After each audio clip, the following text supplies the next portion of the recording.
भाईजान टैंकी फुल कर दो।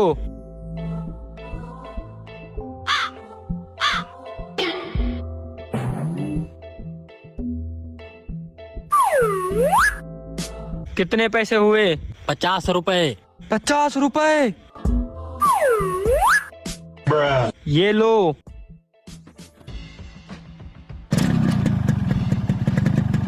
लगता है बड़ा जमींदार था, टैंकी फुल करवा के गया है।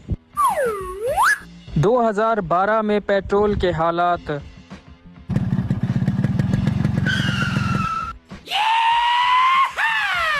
जनाब टैंकी फुल कर दो। हाँ, टैंकी फुल कर दूं? हाँ, जब से ये मैंने मोटरसाइकिल लिया है तब से मैं टैंकी फुल रखता हूँ। अभी फुल करता हूँ।